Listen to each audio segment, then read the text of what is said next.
Pensemos por un momento en lo alto de los Andes. Allí, una civilización de conquistadores levantó un imperio que era tan enorme como increíblemente organizado.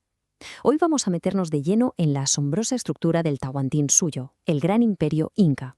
La pregunta, claro, es inevitable. ¿Cómo es posible que una civilización que no conocía la rueda ni tenía una escritura como la nuestra llegase a dominar uno de los terrenos más desafiantes del planeta? Bueno, pues la respuesta está en una mezcla de tres cosas: mito, un orden social férreo y una ingeniería sencillamente prodigiosa. Y para entender cómo funcionaban hay que irse al principio de todo. Y su principio es una leyenda.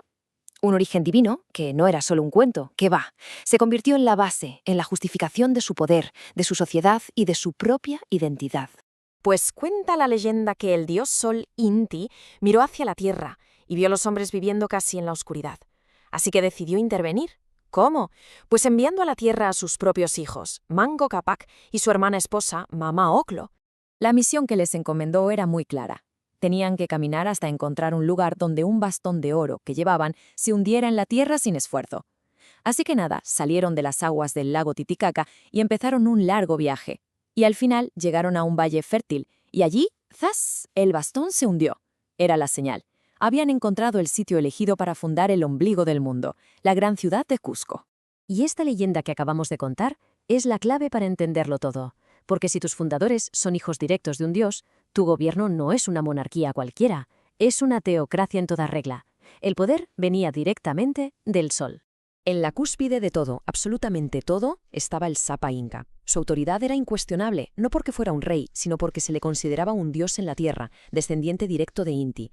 Era el centro del universo, el único que podía mediar entre los dioses y los hombres. Claro que no estaba solo en la cima. A su lado, dos figuras clave. La Colla, su esposa principal, que normalmente era también su hermana para mantener la pureza del linaje divino. Y el Auqui, el príncipe heredero, a quien se preparaba a conciencia desde niño para poder tomar el relevo y continuar la sagrada estirpe del sol. Bien, ya tenemos a la realeza divina en lo más alto. ¿Y qué hay por debajo? Pues una pirámide social increíblemente rígida y estratificada. Cada persona sabía cuál era su lugar y cuál su función. Y ojo, porque esta organización tan estricta fue el verdadero motor que les permitió expandirse como lo hicieron. Justo por debajo de la realeza estaba la nobleza. Pero no era un solo grupo, ¿eh? Había tres tipos. Primero, la nobleza de sangre, o sea, todos los familiares directos del Inca. Luego, y esto era una jugada maestra, la aristocracia provincial. Eran los líderes de los pueblos conquistados, a los que se les permitía mantener ciertos privilegios a cambio, claro, de su lealtad. Y por último, la nobleza de privilegio. Un honor que te podías ganar sirviendo de forma excepcional al imperio, ya fuera como guerrero o como sacerdote.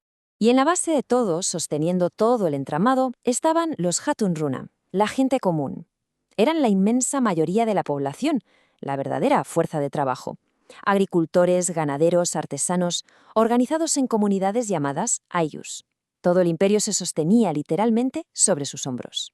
Y atentos a esto porque es una de las claves de su éxito expansivo, los mitimaes. Eran una herramienta de consolidación imperial increíble. Consistía en trasladar a grupos de Hatun Runa leales a territorios recién conquistados. Su misión era enseñar el idioma, la religión y el modo de vida inca. Vamos, una asimilación cultural en toda regla. Ahora bien, hay un contraste social que es fundamental entender. Mientras que un Hatun Runa pertenecía a su comunidad con sus derechos y obligaciones, los yanaconas vivían fuera de esta estructura. Eran sirvientes perpetuos del monarca, normalmente prisioneros de guerra a los que se les había perdonado la vida, a cambio de un servicio que además se heredaba. Pero si pensábamos que la situación de los yanaconas era dura, aún quedaba un escalón más abajo. El último de todos, los piña. Estos eran los prisioneros de guerra considerados demasiado peligrosos. Se les enviaba a los trabajos más duros en las peores condiciones, como las plantaciones de coca. Eran en la práctica los esclavos del Estado. Muy bien, tenemos una sociedad súper compleja, pero a toda esta gente hay que darle de comer, ¿no? Pues aquí es donde entra en juego otra de las maravillas incas, una agricultura extraordinariamente sofisticada y adaptada al durísimo entorno de los Andes. Para que nos hagamos una idea de su nivel, quedémonos con un número: 250. 250 variedades de papa. Es una auténtica barbaridad lo que llegaron a cultivar. La papa era la base de su alimentación y su dominio era tal que hasta desarrollaron métodos para deshidratarla y que aguantara años, asegurando así el sustento de todo el imperio. Y esto nos da una pista genial sobre su forma de ver el mundo. Trabajar la tierra no era solo trabajar, era un acto casi sagrado. Mientras lo hacían, cantaban haidíes, que eran una especie de himnos agrícolas. Así conectaban su esfuerzo diario con los dioses y con la comunidad. A ver, tenemos orden social y comida. Perfecto. Pero el imperio era gigantesco y la geografía andina es una locura de montañas y abismos. Para que todo eso funcionara como un reloj, hacía falta algo más. Hacía falta una obra de ingeniería a escala colosal. Y vaya si lo lograron. Crearon una red de caminos absolutamente increíble, el Capac Ñan, que conectaba los 4 rincones del imperio. Daba igual el obstáculo. Si había un abismo, construían un puente colgante. Si había una pendiente brutal, tallaban escaleras en la misma roca. Su otra gran proeza, sin duda, fue su maestría con la piedra. Sus construcciones, ya sean templos o fortalezas, son un auténtico prodigio de la ingeniería. Esta frase lo resume a la perfección. Las piedras, algunas de un tamaño descomunal, estaban trabajadas con una precisión milimétrica. Encajaban unas con otras como un puzzle tridimensional, y todo esto sin usar ningún tipo de argamasa. Y todo esto nos lleva a la reflexión final. Pasaron los siglos, el imperio cayó, pero su legado sigue ahí, grabado a fuego, o mejor dicho, a piedra, en los Andes.